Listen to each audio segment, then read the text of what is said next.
All right, my beach buggy friend. So here's the deal, right? So mine is a 1600 single port. It shouldn't really matter. Over here, this is the carburetor. There's the coil. There's the distributor. So we use the distributor to set timing. There's a little screw. Mine down here is a little Allen bolt. You'll have like a 10 millimeter, which is one of the reasons why all the Volkswagen guys talk about missing 10 millimeter bolts or 10 millimeter sockets. Again, this one's a single port. It doesn't matter. That just refers to how many ports are here on the head for intake to come in. So it's all the same.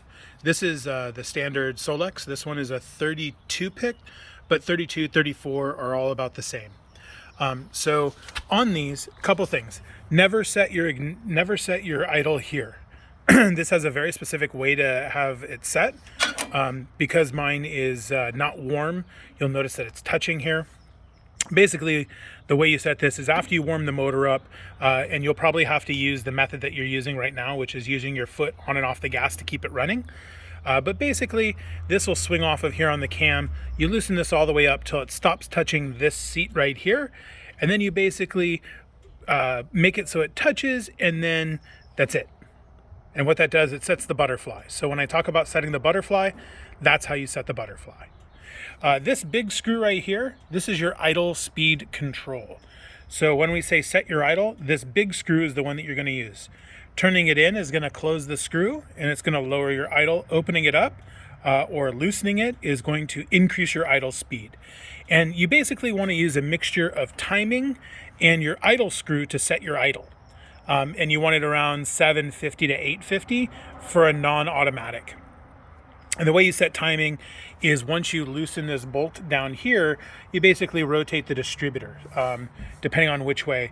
If you go to the right, you're adding more timing. If you're going to the left, you're retarding timing. Generally, and I'll show you how to time this in just a second, you'll find all that down below. Right now I'm just talking about components. Underneath the valve, so this is the valve cover. What you do is you flip this bail down, you take the valve cover off, set the valve cover underneath to catch any dripping oil, and then you can set your valve lash on both sides. And the way this works, because it is a four-stroke, what you want to do is spin this until you see your top dead center. Let me see if I can get in here. And because I have spark plugs in, I have compression. But if you look down here on mine, I have these white marks. You'll have something similar on yours. The first mark right here is before top dead center, after top dead center. And these are the standard timing marks. And you line them up with the split in the case right here when you're setting your timing. If you can see that mark right there. Okay? Okay. So let's say you set your valves. Make sure your spark plugs are good and connected. Make sure they're good and connected here. At the distributor, I'll also open up the distributor here and I'll show you. We're talking about points.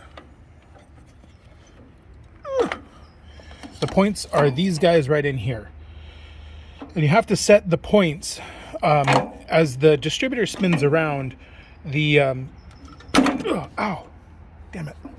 You'll notice that this cam lobe right here, there's a flat spot and then there's a peak. And basically as that peak comes around, it opens and closes the points. And when it opens and closes the points, it basically makes contact and completes a circuit. And as it completes the circuit, the coil, which is this guy right here, discharges into each individual cylinder as needed. You also notice a little guy right here. This little notch right here, when you turn your engine to top dead center, the leading edge of this, if you're at 0 top dead center, will be along this this side piece right here. So this basically shows you where cylinder 1 at 0 top dead center should line up in your distributor. And that's how you kind of zero out your distributor and make sure you're firing on the right cylinder. Sometimes what you have going on can be caused by the distributor being 180 degrees out. So that is, rather than having it swing through here correctly on first cylinder, it's swinging through here correctly on the third cylinder. So that's 180 degrees out. That causes a bunch of problems. Back here is a condenser. The condenser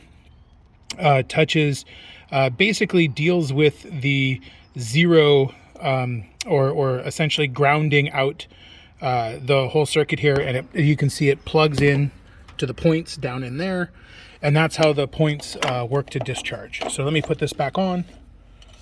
Mine may look a little bit different than yours. I actually don't have a mechanical fuel pump. I went to an electric fuel pump, which is why this is a vacant space with a CB Performance block off. If you have a fuel pump, that's exactly where you'll find it. All right, let me button this up and I'll show you a few other things.